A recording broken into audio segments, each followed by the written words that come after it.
मित्र नमस्कार। मैं अनिरुद्ध विश्वकर्मा। आप देख रहे हैं हिंदुस्तान सपनों का।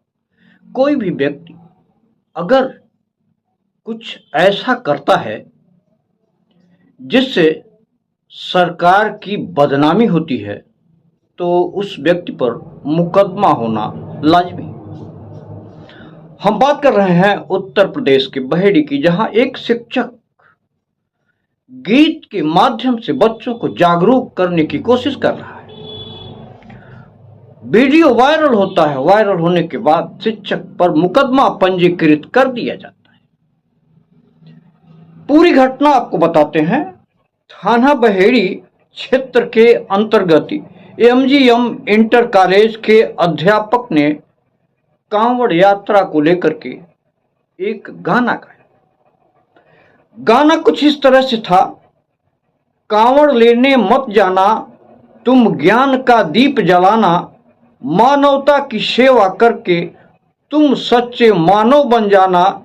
एक कविता बच्चों को सुनाने वाले अध्यापक रजनीश गैंगवार बरेली पर मुकदमा पंजीकृत कर दिया गया है।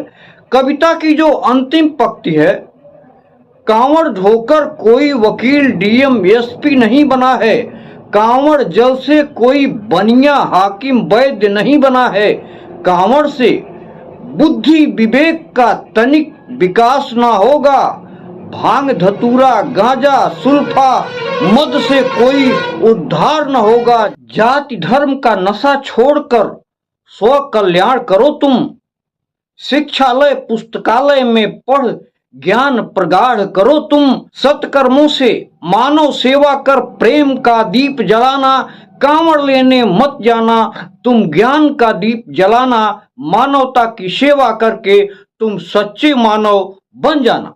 हर जन जन तक पहुँचाना, कांवड़ लेने मत जाना, तुम ज्ञान का दीप जलाना, मानवता की सेवा करके सच्चे मानव बन जाना। कांवड़ लेने मत जाना, तुम ज्ञान का दीप जलाना, मानवता की सेवा करके सच्चे मानव बन जाना। इस गीत में कहीं राष्ट्रद्रोह या देशद्रोह की कोई पंक्तियां हों तो आप जरूर बताइएगा। कांवड़ लेने मत जाना कहने वाले शिक्षक रजनीश गैंगवार का वीडियो वायरल होने के बाद उन्होंने अपनी सफाई पेश की है। रजनीश ने कहा है कि उनका उद्देश्य किसी की धार्मिक भावना को आहत करना नहीं था, बल्कि उन्होंने केवल छोटे बच्चों से अपील करते हुए एक कविता लिखी थी।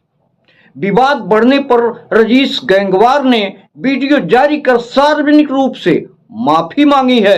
बता दें कि यह बहेड़ी थाना क्षेत्र के एमजीएम इंटर कॉलेज में शिक्षक के पद पर कार्यरत हैं। मैं doctor Rajneesh Gangwar MGM inter college Baheri में अध्यापन कार्य कर रहा हूं। मैं इस समय अखिल भारतीय विद्यार्थी परिषद का नगर अध्यक्ष भी हूं और नगर पालिका परिषद बहेड़ी का स्वच्छ भारत मिशन भारत सरकार का जो कार्यक्रम है उसमें ब्रांड एम्बेसडर भी हूँ। मैं अपने कॉलेज में सांस्कृतिक गतिविधियां भी कराता हूँ और एनएसएस का कार्यक्रम अधिकारी भी हूँ। और इसमें मैं अंतर्राष्ट्रीय मानव अधिकार कल्याण ट्रस्ट भारत का प्रदेश उपाध्यक्ष भी हूँ। मेरे द्वारा जो कविता सुनाई गई थी वो छोटे बच्चों के लिए थी, जो छोटे छोटे बच्चों की अभी उम्र जो है पढ़ने की है। खासकर उन बच्चों को जो आजकल कांवड़ियों की जो न्यूज देख रहे होंगे, पूरा देश देख रहा है कि जाते हैं तो कहीं दुर्घटनाएं घट जाती हैं, कहीं जो है आपस में मारपीट हो जा रही है, कहीं जो है कांवड़िया नशे में है तो कहीं और भी दुर्घटना, उनसे बचाना था। और मेरा उद्देश्य कोई दूसरा नहीं था, बल्कि पूरी कविता को आप सुने, उसमें विचार में शिक्षा के महत्व को बताया गया है। अरे बच्चे बड़े हो जाएं, उनकी जो भी भावनाएं वो करें, मैं उनको घर पे तो नहीं रोकने जा रहा हूँ, ना मैं उनके घर वालों को रोकने जा रहा हूँ। मैं तो छोटे बच्चों के लिए मेरा समझाने का दायित्व है। मैं एक अध्यापक हूँ और जो हिंदू संगठन की भावनाएं मुझसे आहत हुई हैं तो मैं उनसे ये भी बात पूछना चाहूंगा कि आप अपने मंत्री जो राजभर जी हैं उन पे कब मुकदमा दर्ज कराएंगे। उन्होंने तो कांवड़ के लिए कहा है कि जो है इससे कोई इंजीनियर और डॉक्टर नहीं बन सकता। उन्होंने भी तो जो कांवड़ के बारे में कहा है, खुला मंच से कहा है, उन पे भी तो दर्ज कराइए। मैं शिक्षकों को मेरे ऊपर मुकदमा दर्ज करा दिया गया है। लड़ना है तो ढूंढ बराबर का आदमी, रास्ता रोके खड़ा है क्यों फकीर का। मैं यही बात कहना चाहता हूँ। मेरा आस है सिर्फ और सिर्फ छोटे बच्चों के लिए वो कविता थी, और बड़ों के लिए मैं उसमें थी नहीं, जो बड़ों के लिए मैं उसमें कुछ भी नहीं कहना चाहता हूँ। जय हिंद, जय भारत। बहेड़ी के सीओ अरुण कुमार सिंह इस मामले में मुकदमा पंजीकृत कर लिए हैं। उनका कहना है कि 14/7/2025 को थाना बहेड़ी पर प्राप्त तहरीर के आधार पर सुसंगत धाराओं में मुकदमा पंजीकृत कर लिया गया है।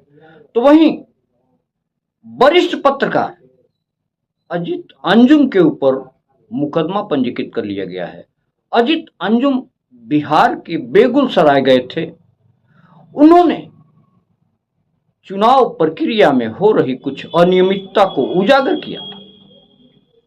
अब उनके ऊपर मुकदमा पंजीकृत कर दिया गया है। इस संदर्भ में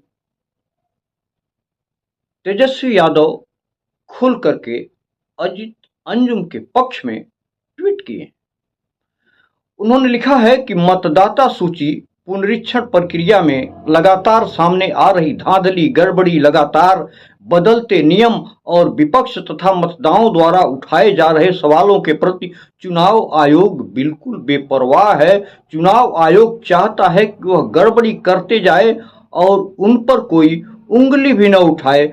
वरिष्ठ पत्रकार अजित अंजुम जी ने वही किया जो एक निष्पक्ष और ईमानदार पत्रकार को मतदाताओं के मताधिकार से जुड़े लोकतंत्र की एक महत्वपूर्ण प्रक्रिया में गड़बड़ी को लेकर तुरंत करना चाहिए था। जब मतदाता सूची पुनरीक्षण की प्रक्रिया में जानबूझकर की जा रही गड़बड़ी और खानापूर्ति को लेकर स्वाभाविक प्रश्न किया गया, तो चोरी पकड़े जाने पर चुनाव आयोग ने किस नैतिक अधिकार के तहत अजित अंजुम जी पर एफआईआर दर्ज करवाया। एक वरिष्ठ निष्पक्ष पत्रकार पर नीतीश सरकार द्वारा एफआईआर करना घोर निंदनीय है। देश में अघोषित आपातकाल लागू है। इस सरकार में जो सरकार अथवा उसका एजेंडा लागू कर एजेंसी या संगठन की आलोचना करेगा, तानाशाही मोदी सरकार उसे नहीं छोड़ेगी और हर संभव तरीके से उसे प्रताड़ित करेगी। अपने आप को गांधीवादी, समाजवादी, लोकतांत्रिक मुख्यमंत्री अचेत अवस्था में है।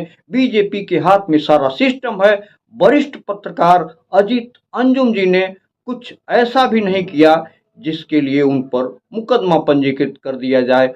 मतदाता सूची पुनरीक्षण को लेकर जो आम जनता के प्रश्न है, उन प्रश्नों का सीधा संबंध भारतीय लोकतंत्र की गरिमा और स्वास्थ्य से जुड़ा हुआ। तो कुल मिलाकर के अब एक तरफ जहां कुछ लोग अजित अंजुम के विरोध में हैं, तो वहीं तमाम लोग खुल करके अजित अंजुम के पक्ष में भी बोल रहे हैं। आज के कुछ दिन पहले उत्तर प्रदेश के मिर्जापुर में एक परिषदीय विद्यालय में मिड डे मील योजना के तहत बच्चों को नमक रोटी खाने के लिए दिया गया था। स्थानीय पत्रकार ने उसका वीडियो बनाया और सोशल मीडिया पर डाल दिया। उस पत्रकार पर भी मुकदमा पंजीकृत कर दिया गया। मिर्जापुर में जिस पत्रकार ने बच्चों का नमक रोटी खाने का वीडियो बनाया था, समाचार कवरेज किया था, उनका नाम पवन जायसवाल है। पवन जायसवाल के ऊपर तमाम तरह के धाराओं में मुकदमा पंजीकृत कर दिया गया।